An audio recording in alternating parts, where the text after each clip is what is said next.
It's Backstage Pass with Steve Ryan.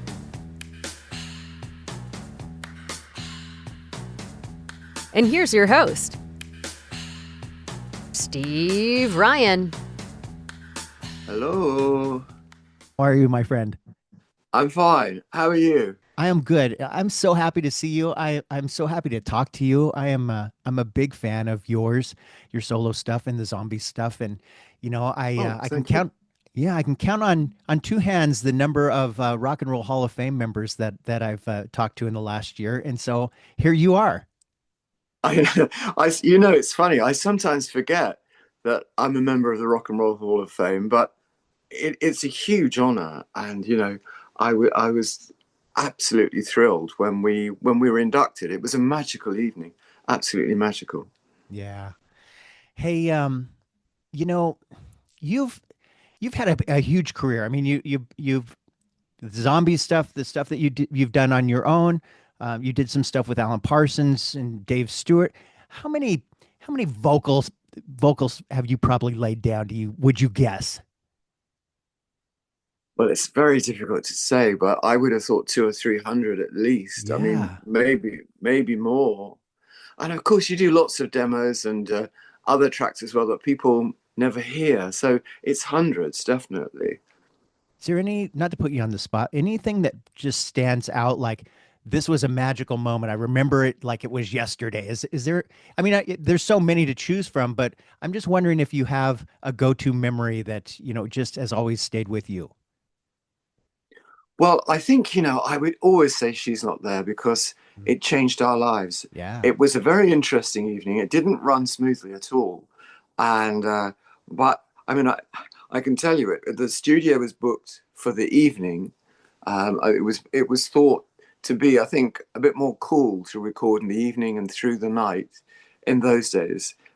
We certainly wouldn't do that now. We'd all, we'd all be asleep by 11 or 12 o'clock. But so we turned up at Decca Studios for a 7 o'clock start, and because we hadn't been working through the day, the engineer, who was a very good engineer, unfortunately had been at a wedding all day, and he was blind drunk and very aggressive, very aggressive. And it always makes me laugh that within a few minutes of starting my vocals, this guy was screaming down the headphones at me, obscenities after obscenities.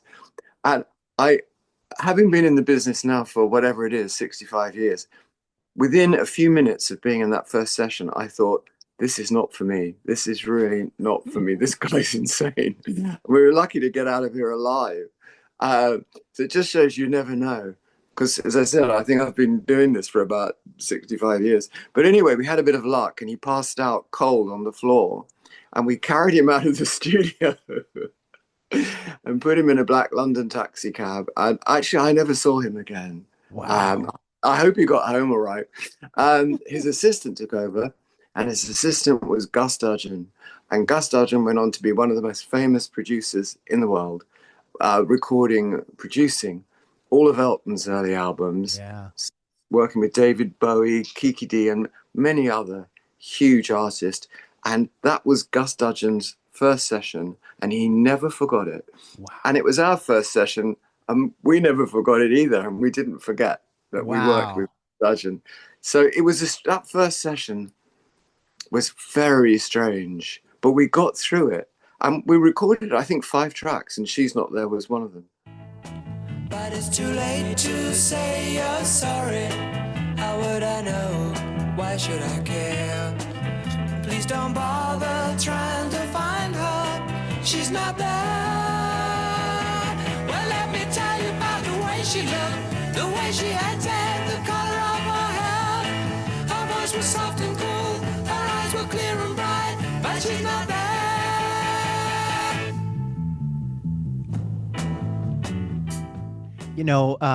She's Not There has also been inducted into the Grammy Hall of Fame. Yep. That's absolutely brilliant. Of course, it was written by Rod Argent, not by me, but it's wonderful for him and for the song, and indirectly for us as well, as we were part of making that record. It's a wonderful song. It's kind of a timeless classic, really. Yeah.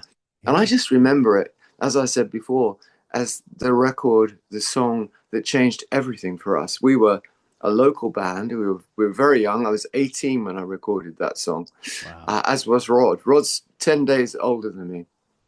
So we were both 18, and it changed all of our worlds. Of course it did. So that will always have a special place. There are others, but that one comes to mind. Yeah. You know, I read, tell me if you know about this or if you think this is accurate, but Rod talking about that song, he said, I wrote that song for Colin's range. Well, I think that's true because Rod always liked me to sing at the top of my range. And he's always written that way. And sometimes Rod will say in interviews that he always writes for my voice. You can always hear my voice when he's writing. And Yeah. that he learned to write for my voice. And I must say, I learned to sing professionally to his songs. And Rod is very, he knows what he wants from a song. And so he will help and support you when you're making a vocal. And he taught me so much about phrasing in particular, and I'm forever grateful for that. We've worked together off and on our whole lives. I was talking to him this morning. I was actually supposed to go to his house today, but I didn't make it. But I'll be going next week. He's got a brand new song that, so here we are, 2026. She's Not There was 1964. Yeah. And Rod's just as excited about his new song, and I'm just as excited about singing his new song as we were in 1964. Is that something you guys are going to share with the world when it's done? Well, I hope so. I always say to people that when you start recording a song, it's like painting a picture. You never know if it's going to work or not, or what's going to happen with it. I think Rod has retired from he's had a spot of ill health, right, and he's retired from touring. But I think I know he wants to go on writing and recording, and hopefully this will be the first song of a run of beautiful Rod Argent songs that we can record, and then hopefully that will be an album and it will be released. But we have to take it step by step. That, I'm sure that's the aim. I haven't really talked to him about in definite terms. We've just talked about the song, but I'm sure that's the aim, to try and get 10 tracks and release an album. Man, that's so exciting. Yeah, exciting for me. Yeah. I love that you still are so excited about doing it. Well, I mean, absolutely. At my age, I wouldn't do it if I wasn't excited about doing it. I'm clocking on a bit now, and I know probably logic tells me I'm in the home straight because do you have that expression for horse races? They're in the home straight. It's towards the end. It's not an American phrase, but I know what you mean. Yeah, I guess I'm glad I explained that. In that, touring is quite physical. Yeah, and even recording, singing is a physical exercise. And as I said, logic tells me that in the next 2 or 3 years, I would have thought a little voice is going to say to me, come on, it's time to relax. It's time to get out in the garden, get your water paints out. Let's see what you can do. So or maybe we'll see what happens. I saw a clip of Cliff Richard out on stage just recently. Yes, and he is quite a bit older than me. Well, I mean, a few years older than me, so he's doing incredibly well. There are people in their mid-80s. I mean, McCartney, and Jagger's a bit older than me as well. And they're just McCartney's wonderful. touring the U.S. right now. He's a phenomenon. Yeah, all of the people you've just mentioned are phenomenons. Yeah, Brilliant, and they're as good today as they were in their youth, probably better. Yeah, it's just incredible. There's another zombie song that I love. That was a big hit called "Tell Her No." Oh right, yeah. And I love your vocal on that. And I was just reading up on it last night, anticipating our conversation today, and I came across this fact. I don't know if it's a fact, but I'm going to throw it out at you anyway. But it said that the word "no" is mentioned 63 times in that lyric. Well, it's certainly mentioned a lot, that's for sure. I always hope the audience are going to sing with me, because I feel a little self-conscious standing on stage singing "Tell Her No, no, no, no, no, no, no, no." But usually the audience gets behind us and sings at that point. if she should tell you, come closer. And if she tempts you with a charm, tell her no, no, no, no, no, no, no, no, no, no, no, no, no, no, no, no, no. Don't hurt me now, for her love belongs to me. And if she should tell you I love you, whoa, whoa. And with that song, we were touring at the time, but we got a night off, and we went into the studio, not with the drunk engineer this time. And the guys laid down some backing tracks. We used to record really quickly. They did 4 or 5 backing tracks. And because we were touring, I was really tired. And I fell asleep in the control room, and they had to wake me up to go and do the vocals. And the first one was Tell Her No. And in there, I always forget exactly where it is. I think it's the second chorus. So, tell her no, no. And there's a sort of oh, don't let you do. The first and the second chorus, the first line that I sing, it doesn't make any sense because I was still half asleep. Yeah. And I came into the producer, in the control room, and I said, well, I'm really sorry I slurred that line. Can I just go in and we either do the vocal again or just drop in that line? And he said, no. Don't worry about anything like that. And we went on to the next song. Yeah. And it's so funny because nowadays we spend hours and hours getting everything completely right. And yet there's a line in that song that is completely slurred and doesn't make any sense at all. And I think it was a top 10 single. I think it got to about number 6 and sold close on to 1 million copies. So it just goes to show you never can tell, I suppose. Yeah, I was reading about that story last night. I guess, tell me if this is right, but exactly what you said. But there was this time of this time period where people were trying to figure out what you actually said, like you were trying to hide something, or there's some secret message in there or something. Have you ever heard that? I'm half asleep. That's a secret message. When I sing it live, I think I sing, "Don't love this love from my arms," because it sounds a bit like that. Yeah. I don't know if that makes any sense, but that's what I sing live. Yeah. So on the record it's it's something like that. Yeah. So if anybody can work out what the words are on the record, you're a better man than I. So wow, that's so great. I love that story. Obviously we need to hit on the time of the season, which is so huge. And I had read that you guys recorded that at Abbey Road Studios, right? we did. We recorded most of that album, Odyssey and Oracle, in Abbey Road Studios. In Studio 3, and mostly the Beatles worked in Studio 2. They just finished Sgt. Pepper's like 2 days before we went into the studio. So when we went into Studio 3, although they didn't work there very much, they did work in there. And a lot of their percussion instruments were still lying around. Well, we were huge Beatles fans, even though we're making records ourselves. So we were picking up tambourines and whatever else off the floor from the Beatles sessions, which was very exciting for us. And Rod spotted in the corner a mellotron that John Lennon had been working with. And if you listen to Odyssey and Oracle, there's a lot of mellotron on it. I think it's on nearly every track. And that wouldn't have happened if John Lennon hadn't left this mellotron behind. It's debatable whether it was his or whether it was hired, but it was left there. And Rod jumped on it and played it all the way through the album. So we're eternally grateful for that. It's the time of the season when love runs high. In this time, give it to me easy and let me try with pleasured hands to take you in the sun to promised lands, to show you everyone. It's the time of the season for loving.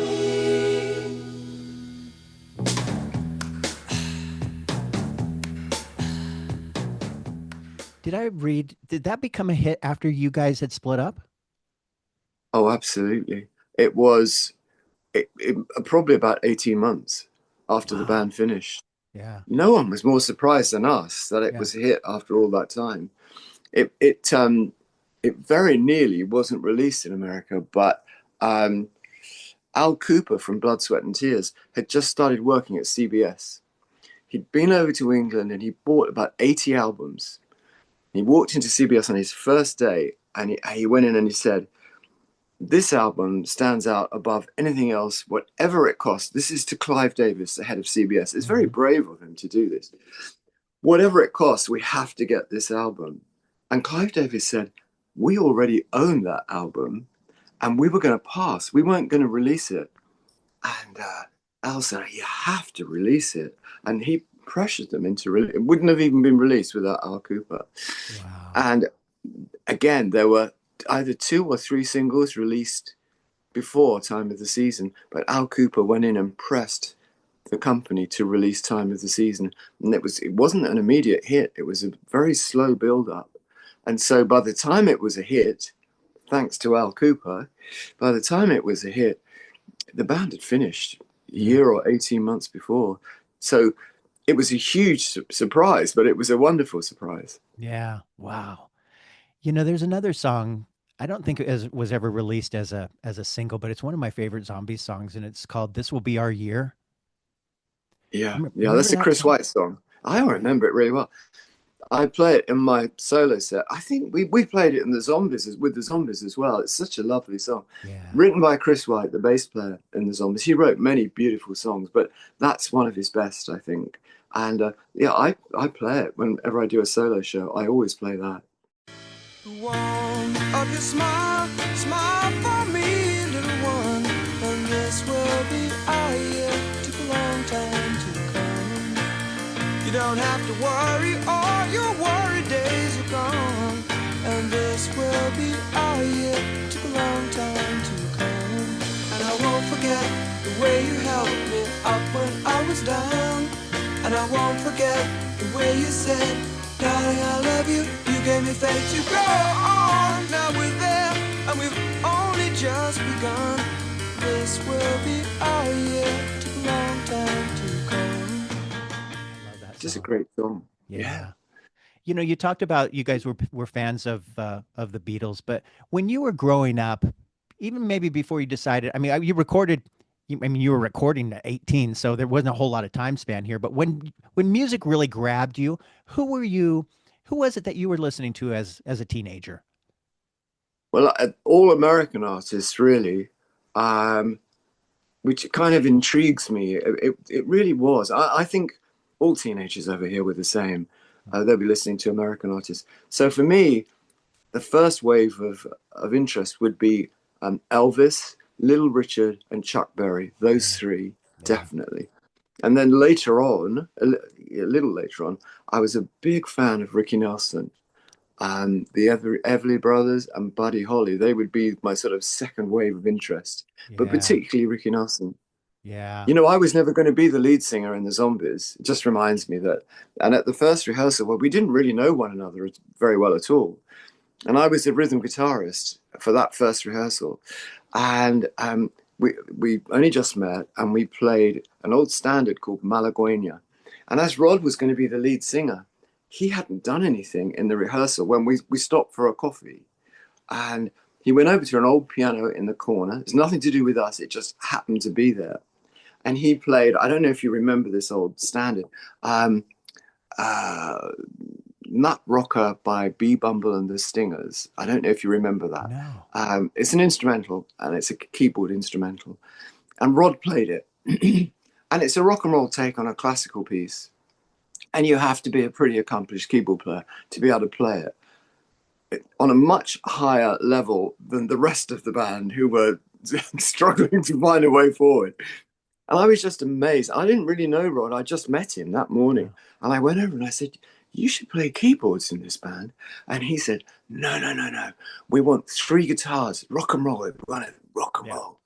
So that was how far we got. And then at the end of the rehearsal, I was just putting my guitar away and I sang all the time. Not to be a singer. It's just, I like to sing. It's a habit. And as I was putting my guitar away, I sang a Ricky Nelson song. And I think it was "It's Late." Mm-hmm. And Rod heard me. I wasn't singing to him or for him. I was in a corner and I sang it to myself. And he just said to me, okay, having heard me sing, he said, okay, if you'll be the lead singer, I'll play keyboards. Wow. And that's how the lineup of the Zombies was. It's all chance, absolute chance. Essentially, that was the Zombies. One guy left because we were all at school at the time, and one guy wanted to be a doctor, and he was studying very hard, and he just didn't have time for the rehearsals. And he left, and Chris White came in his place, but it was very early on. And that guy's name was Paul Arnold, and he became a doctor. And he lives in Edmonton in Canada. And whenever we're anywhere near Edmonton, he always comes, and we try to get a spot on him so he can stand up and take a bow. He was the original bass player in the Zombies, Paul Arnold. Wow. You know, it's interesting that you talk about Rod and you know, rock and roll, and when you guys were figuring out, because something I was noticing as I was streaming the catalog, just getting familiar with all the songs again, anticipating this conversation, was that a lot of times where you would expect maybe a guitar solo, you actually have a key solo. He's so good. Well, it's true. I mean, Rod is a world-class keyboard player, and we like to let people hear that, you know. And Paul was very much a team player. He made a very solid and very important, Paul Atkinson, very solid and important contribution, but the solos usually were on keyboard. Yeah. And I think that helped to make the Zombies sound so different, so individual. I could perhaps say you could either like the Zombies or not like them, but you have to admit that it was a unique sound. Yeah. No one else played like that. And a lot of that's to do with the keyboard contribution from Rod. Yeah. I always thought the band was it's a keyboard-based band featuring 3-part harmony. And when we started in 1961, harmonies weren't popular, but we always did them right from the very beginning. And we were helped in that because Rod not only was a great keyboard player, but he was actually a choir boy in the local cathedral, and he really understands harmonies. Yeah. And he would write out all the harmonies. We're not making that up as we go along. Those harmonies are all fully worked out before we start. Wow. You know, how did you become kind of this reoccurring vocalist for Alan Parsons? Well, it's a lot to do with the fact when we recorded Odyssey and Oracle in Studio 3 in Abbey Road, Alan Parsons worked there. At that time, from memory, he was an assistant engineer, but I remember him very well. And he worked on a lot of Odyssey and Oracle. Of course, Alan's worked on huge A Dark Side of the Moon and a lot of the Beatles albums. But he also worked on Odyssey and Oracle.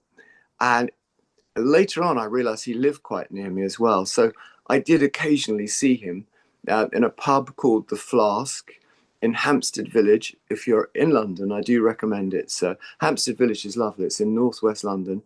I think it's on the Northern Line if you're going to take the subway. And there's a pub up there called The Flask. It's down a little alleyway, and they sell my favorite beer in there. And Alan used to be in there on a Saturday morning. So we knew one another to say hello to and have a quick chat. And then when he started, he tried to get me on the first album, but I was actually living in California for 7 or 8 months, and so I couldn't do it. But they got me for Pyramid. I think Pyramid was the second album, and that was the first one I did. And then I did 3 or 4 after that. Yeah. You know, from the Eye in the Sky album, there's a song on there that you did called Old and Wise.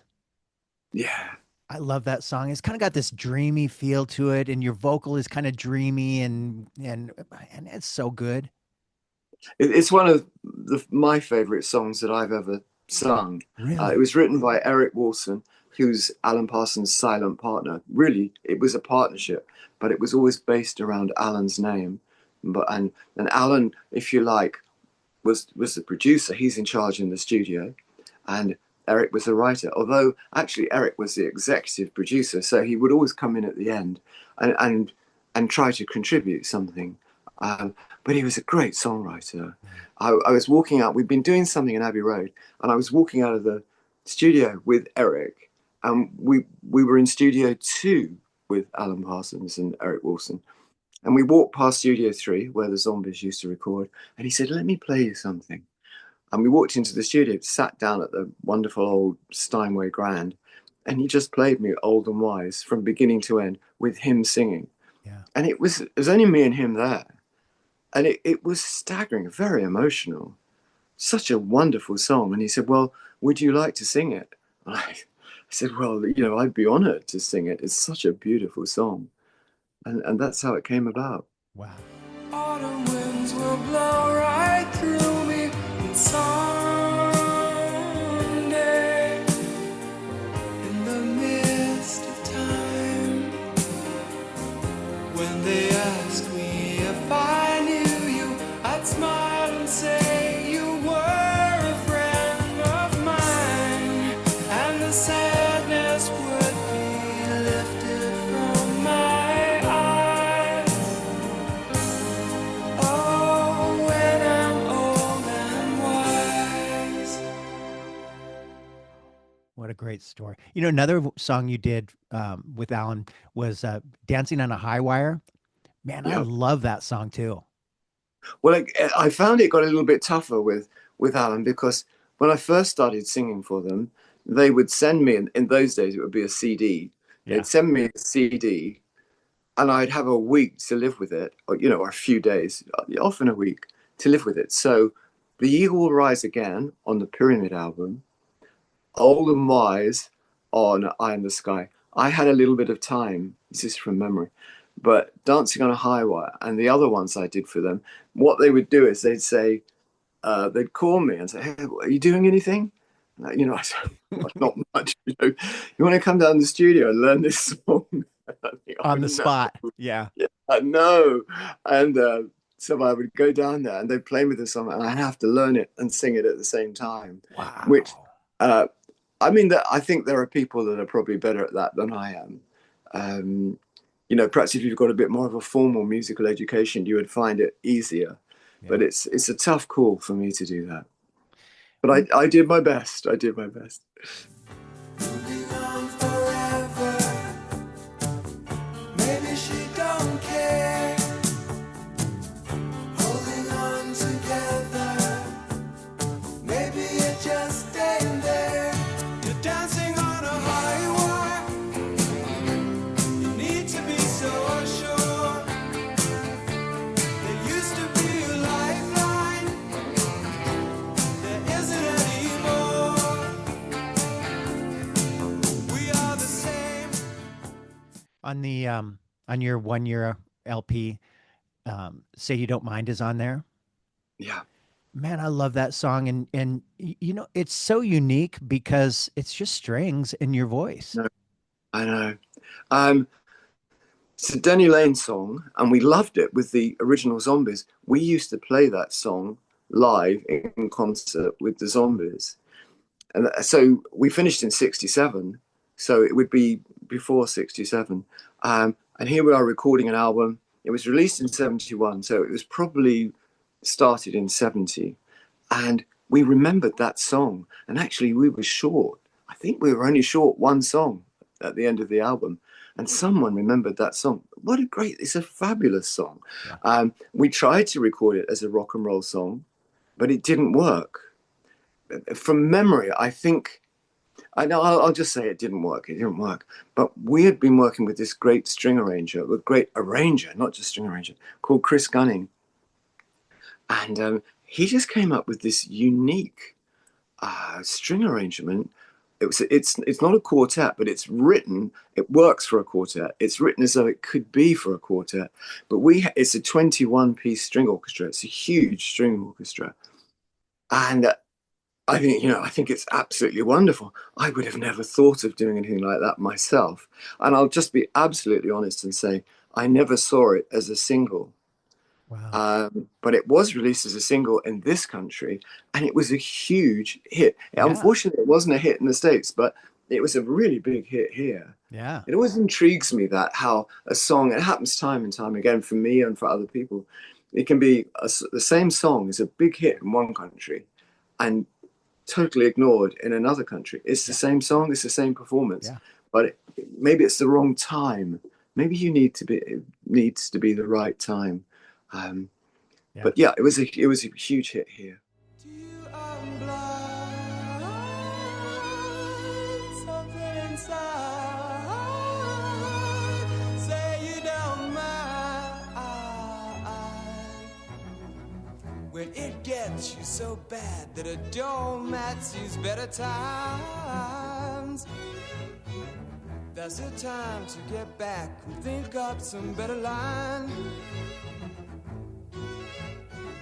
I've been doing some growing, but I'm scared of you going. So say you don't mind, let me off this time. There's a song that you did called "I Don't Believe in Miracles." I think it's a Russ Ballard song. Yeah. Man, I love that song, and you know your vocal on that it's got this groove to it, but you kind of have it's kind of this whisper. You know, you're not pushing it. You know what I mean?